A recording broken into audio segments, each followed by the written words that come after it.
नमस्कार स्मित सकलानी जी।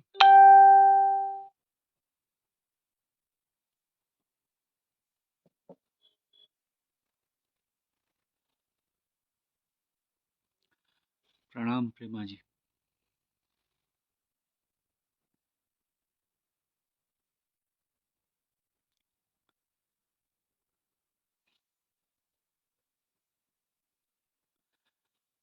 नमस्ते राजकिशोर भाई।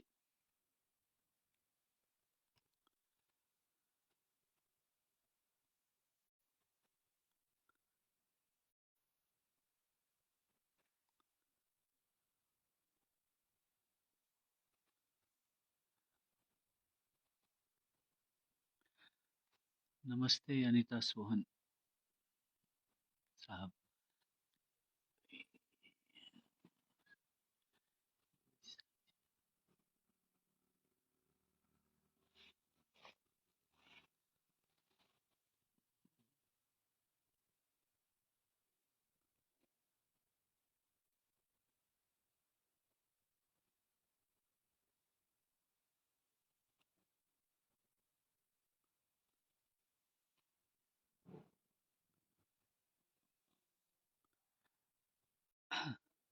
नमस्कार अजय उत्तराखंडी जी।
साथियों नमस्कार।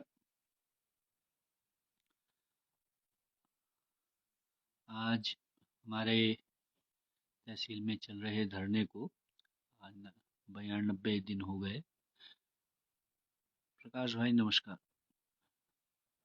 और आज हम लोगों ने जैसा कि हम लोग बार बार सरकार को चेतावनी दे रहे थे कि समय बहुत ज़्यादा बीत रहा है, लोग परेशान हैं, तो लिहाजा जल्द से जल्द कार्यवाही करे।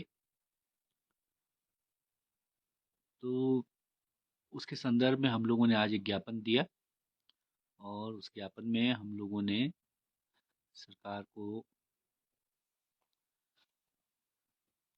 राघव फरसवाण जी नमस्कार, ये चेतावनी दी है कि अगर वो 27 अप्रैल तक इन सवालों पर, इन मांगों पर कोई सकारात्मक रुख नहीं दिखाती है, कोई कार्यवाही नहीं होती, कोई बातचीत नहीं होती, तो फिर हम लोगों को चक्का जाम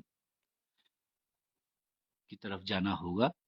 और इसके लिए हम सारा दोष जो है सरकार का है, क्योंकि लगातार ये अर्ज करने के बावजूद कि बातचीत हो, मसले का हल निकले, लोग पहले ही आपदा में घिरे हुए हैं, लोग पहले ही परेशान हैं, और फिर ये अतिरिक्त तौर पर उनको आंदोलन में जाना पड़ रहा है।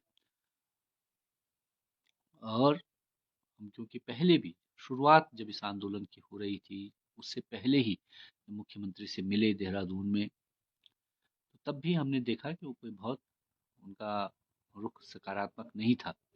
यहाँ भी जब जोशीमठ में हम लोग मिले, तब भी हमारा यही कहना था कि ये जो आपदा है बड़ी है और इसका जो स्वरूप है बिल्कुल अलग तरह का है। यहाँ जो है कोई अभी तक ऐसी घटना नहीं घटी, लेकिन कभी भी घटने की एक संभावना बनी हुई है, क्योंकि नीचे से ज़मीन दरक गई है, लोगों के घरों में दरार आ गई है, लगातार धँसाव हो रहा है। तो कोई भी जो है मौसम, प्रकृति की कोई भी घटना इसको बड़ी आपदा में बदल सकता है।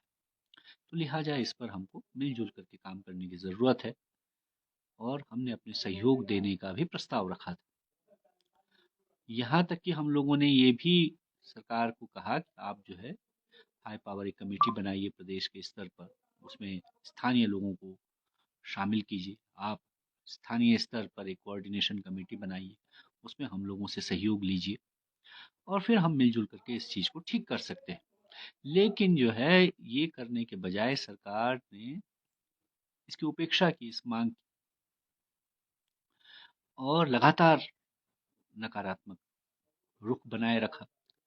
यहाँ तक कि सरकार के जो पार्टी है, उस पार्टी के जो सबसे बड़े नेता हैं प्रदेश में, प्रदेश अध्यक्ष, वो जो है उसकी उन्होंने हद भी पार कर गए, और यहाँ तक कि आंदोलन को बदनाम करने के लिए उन्होंने इस तरह की भी बयानबाजी कर दी कि ये तो विदेशी एजेंट हैं, माओवादी हैं, चीनी हैं, ये सब भी हुआ। लेकिन इसको भी हम लोग जो है अ, बहुत इसके भी हम लोगों ने कोई बहुत वो नहीं किया। हमने ठीक है भाई, वो कह रहे हैं, कभी तो सरकार बातचीत करेगी, और हम बातचीत का प्रस्ताव लगातार देते रहे। हमसे बीच में भी जो है प्रशासन की तरफ से बातचीत के बिंदु मांगे गए, हमने फिर लिख करके दिया। ऊपरी तौर पर सरकार के ऊपरी स्तर पर मंत्रियों से लेके सचिव स्तर तक जहां जहां हमारे से संभव था, हमने बातचीत के तमाम प्रयास किए, और किसी सुलह समझौते पर पहुंचने की तमाम कोशिशें हमारे द्वारा की गई। यहाँ इस लाइव के माध्यम से तहसील में जो हमारा धरना चल रहा है, उस धरने में अपने वक्तव्यों के माध्यम से लगातार इस पर हमारी बातचीत आई है। लेकिन सरकार का रवैया जो है लगातार नकारात्मक बना रहा है। तो इसलिए आज हम लोगों ने फिर क्योंकि एक अखबार ने, क्योंकि मेरे केवल बयान के आधार पर कुछ अलग तरह से उसको रिपोर्ट कर दिया था, तो हमने लिखित में एक ज्ञापन आज दिया है, जिसमें हमने सारी स्थिति स्पष्ट की है, और यहाँ जो लोग प्रभावित हैं और जो बाकी जनता है, जो कि इस आशंका में है कि कब क्या हो जाए, कोई पता नहीं है। क्योंकि हमारे पास जो रिपोर्ट आई है, पत्रकार लोगों ने भी बताया, एनडीएमए के जो सूत्र हैं उन्होंने भी जो बताया है, तो सरकार उस रिपोर्ट को नहीं साझा कर रही है, क्योंकि उस रिपोर्ट में कुछ बातें ऐसी हैं जो गंभीर है। लेकिन उसके बावजूद हमारा ये कहना था कि उस रिपोर्ट को जनता के सामने रखा जाना चाहिए। अगर कोई बहुत गंभीर भी बात है, तो भी लोग उसके प्रति सावधान हो जाएंगे, लोग अपने बचाव के, अपनी सुरक्षा के उपाय करेंगे।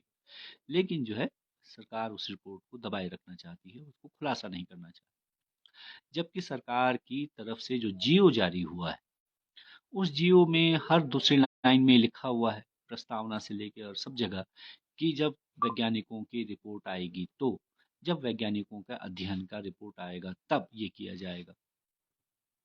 और लोगों को असमंजस में डाला हुआ है, उनकी भूमि को लेकर के, भूमि का क्या होगा, उनके मुआवजे को लेकर के। लोगों ने, यहाँ व्यापारियों ने, यहाँ के जो काम करने वाले लोग हैं, दूध के व्यवसाय पर निर्भर लोग हैं, दैनिक वेतन दिहाड़ी करने वाले लोग हैं, उन्होंने इस पूरी आपदा में बहुत बड़ा नुकसान उठाया। उनका बहुत सारा नुकसान हुआ है, उसकी भरपाई की जानी चाहिए। ये सामान्य सी मांग है कि सारे जोशीमठ को आप आपदा प्रभावित घोषित कीजिए, ये एक मांग है। लोगों को जो नुकसान हुआ है उसकी भरपाई की जाए। यहाँ जो है, जो इस आपदा के लिए जिम्मेदार जो लोग हैं या जो कंपनी है, उस पर कार्यवाही हो, लोगों का वो जो कंपनी पर जुर्माना हो और उसका पैसा लोगों को मिले। ये सब सामान्य बातें, और ये ऐसा नहीं कोई बहुत अनर्गल बातें हैं। ये जो है देश में बहुत सारी जगह ऐसा हो चुका है, ये सब हुआ है। और ये कंपनी कैसे जिम्मेदार है, इसके लिए हमने प्रमाण, तथ्य सब जुटा करके सब सरकार के सम्मुख रखे हैं, वैज्ञानिकों के तथ्य हैं। लेकिन इसके बावजूद सरकार का इस पर कोई रुख नहीं है। 3 महीना बीतने के बाद जो है सरकार ने केंद्र सरकार के सामने अपना प्रस्ताव भेजा है, और अभी उस पर भी कोई स्वीकृति केंद्र सरकार की तरफ से नहीं है। यहाँ जो सरकार ने मुआवजे की भी घोषणा हुई, जिस पर हमारी मांग थी कि सीपीडब्ल्यूडी के रेट के आधार पर पैसा मिले, वो जो मिल रहा है उसमें भी जो प्रक्रिया है उसको बहुत जटिल बना दिया गया है। पिछले 3 महीने से सारा कामकाज जोशीमठ में ठप है और सारी व्यावसायिक गतिविधियां ठप हैं, और जो मुआवजा मिल रहा है उस मुआवजे को भी सरकार की प्रक्रिया जो है, प्रशासनिक प्रक्रिया ने और भी जटिल बना दिया है। तो एक आदमी अपने मुआवजे के कागज लगा रहा है और उसको 20-20, 25-25 दिन तक वो घूम रहा है, चक्कर मार रहा है। एक बार सर्वे होता है, 2 बार सर्वे होता है, 3 बार होता है। एक मकान जो है यहाँ खतरे में है, एक मकान इधर खतरे में, और बीच का मकान जो है वो खतरे में नहीं है। अजीबोगरीब तरह के मानक तय कर दिए गए हैं। इन सब से लोग परेशान हैं। कोई मतलब एक स्पष्ट नीति नहीं है, कोई एक स्पष्ट कोई क्राइटेरिया नहीं है। तो ये सब चीजें लोगों को उद्वेलित कर रही हैं, परेशान कर रही हैं, लोगों का धैर्य चूक रहा है। इसलिए हम लोगों ने आज ज्ञापन के माध्यम से सरकार को चेतावनी दी है और कहा है कि अगर आप जो है 27 तारीख तक इस पर कोई सकारात्मक रुख नहीं दिखाते, कोई वार्ता नहीं करते, तो जो है फिर हमको इस तरफ जाना होगा, हमको चक्का जाम लगाना पड़ेगा, बाजार बंद करना पड़ेगा।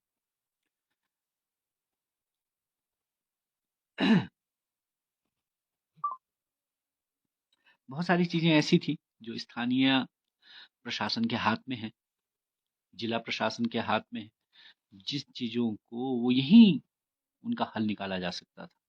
भूमि को लेकर के जो चीजें थी, लोगों के बहुत सारे भूमि के विवाद हैं, लोगों का भूमि पर मालिकाना हक नहीं है। उसके लिए हमने कहा था कि आप जो है यहीं एक पैनल बना करके, पटवारी, कानूनगो, तहसीलदार, इनके पैनल के जरिए इन चीजों को आप हल कर दीजिए। बहुत सारे लोग ऐसे हैं जिनके पास भूमि का पट्टा है, बहुत सारे लोग ऐसे हैं जिनके पास भूमि की रजिस्ट्री है लेकिन भूमि उनके नाम पर नहीं है, बहुत सारे लोग ऐसे हैं जो उस भूमि पर काबिज हैं, भूमि उनके नाम पर नहीं है। ऐसे बहुत सारे सवाल थे जो हमने जिला प्रशासन के सामने 2 महीना पहले रख दिए कि इनको हल किया जाए, कोई कार्यवाही नहीं हुई। ऐसी अन्य बहुत सारी चीजें थी। और क्योंकि अब क्योंकि पहले ही ये प्रक्रिया इतनी जटिल बना दी गई है, और 15, 20, 22 दिन बाद जब बद्रीनाथ की यात्रा शुरू हो जाएगी तो पूरा प्रशासनिक अमला जो है उसमें लग जाएगा, यात्रा की तैयारियों में, यात्रा की व्यवस्था में, वीआईपी के रिसीव करने में, वीआईपी को छोड़ने जाने में, और फिर ये जो प्रक्रिया है यहाँ मुआवजा देने की, वो और भी ज़्यादा लंबी हो जाएगी, इसमें सालों लग जाएंगे। इसलिए हम लोगों ने ये मांग की थी कि आप जो है जोशीमठ के विस्थापन एवं पुनर्वास के लिए अलग से एक आप ऑफिस बना लीजिए, अलग से एक कार्यालय बने, उसका अलग से स्टाफ हो, और वो जो है इसी काम को जो है पूर्णतया देखे। उसमें कुछ एक्सपर्ट्स लोग हों, जो एक्सपर्ट हों, जो इसको ठीक से कर पाए। लेकिन ये तो सरकार के जियो में भी इसका आदेश है, हो चुका है। जो सरकार ने, गवर्नमेंट ने जो आदेश जारी किया उसमें इस बात का प्रावधान था कि हम लोग एक स्थायी तौर पर यहाँ विस्थापन पुनर्वास का ऑफिस खोलेंगे, लेकिन अभी तक उस पर कोई जमीनी कार्यवाही नहीं है।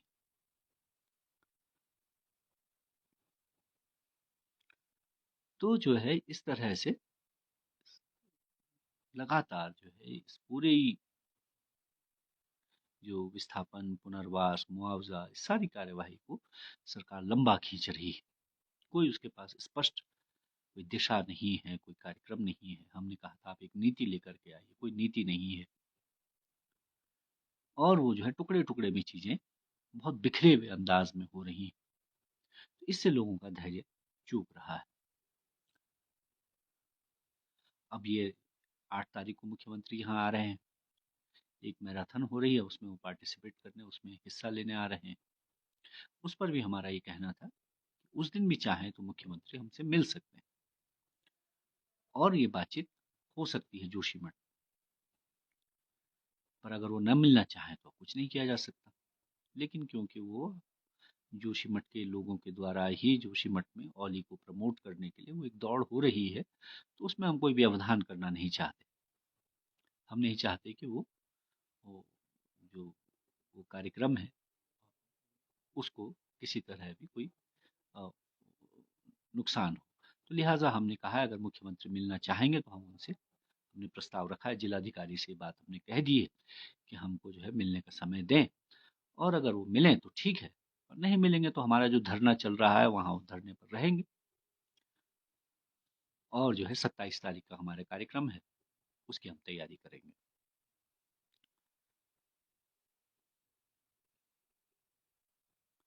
तो ये सब बातें आज की थी, और हमने इसको सभी अखबार के पत्रकार साथियों को भी, सभी मीडिया जनों को भी, और सार्वजनिक तौर पर भी इसको वहाँ तहसील के अपने उसमें लाइव में भी और यहाँ भी हम इस बात को दोहरा दे रहे हैं कि ये हमारी स्थिति है कि हम लगातार सरकार के सामने ये प्रस्ताव रखते रहे हैं, शुरुआत से, जनवरी 1 से, जिस दिन से मुख्यमंत्री जी से मिलने गए, और दोबारा जब 8 तारीख जनवरी को यहाँ मुलाकात हुई, और उसके बाद से लगातार। तो अब ये बहुत लंबा खींच जा रहा है कि कोई भी धरना, कोई भी आंदोलन जो है अनंत काल तक नहीं चल सकता, उसकी एक सीमा है, और लोकतंत्र में बातचीत के जरिए ही समस्याओं का हल निकालने का तरीका है, यही वो है, लेकिन यही समाधान है। लेकिन जब इससे जो है सरकार अपने अहम के चलते, अपने ईगो के चलते बच रही हो या उसको उपेक्षा कर रही हो, तब जनता के सामने इसके अलावा कोई चारा नहीं है। और इस लाइव के माध्यम से भी हम ये बात पहुंचाना चाहते हैं कि हमारे जो है, कहीं भी हमारे अंदर कोई ऐसी कोई रिजिडिटी नहीं है, कोई हम अड़ंगा लगा के अड़ियल तरीके से किसी चीज़ को करना नहीं चाहते। हम लोगों की समस्याओं का समाधान निकालना चाहते हैं, और जो समाधान के रास्ते हैं, उसको, जो हमारे पास सुझाव हैं, उनको हम रखना चाहते हैं कि इन जरिए से लोगों को ज़्यादा मदद पहुंचाई जा सकती है। विस्थापन पुनर्वास का काम इस तरह से बेहतर तरीके से किया जा सकता है। इतना मदद पहुंचा करके लोगों की सहायता हो सकती है, उनका भविष्य सुरक्षित रखा जा सकता है। यही चीज़ें, अगर इसको आप नहीं सुनना चाहेंगे तो फिर इसके ज़रिए हम सुनाएँगे फिर। सुनाने का हमारे पास यही तरीका है। तो ये आज की बात थी, और आप सब लोग यहाँ बने हुए हैं, हमारा सहयोग करते हैं। आपकी वजह से हमारा हौसला बनता है। इस हौसला अफ़ज़ाई के लिए, बने रहने के लिए, सहयोग के लिए आप सब लोगों का धन्यवाद है, शुक्रिया, आभार। और ये भी आपसे निवेदन है कि इसको ज़्यादा से ज़्यादा लोगों तक पहुँचाने के लिए शेयर करेंगे, तो ज़्यादा लोगों तक ये पहुँचेगा। धन्यवाद।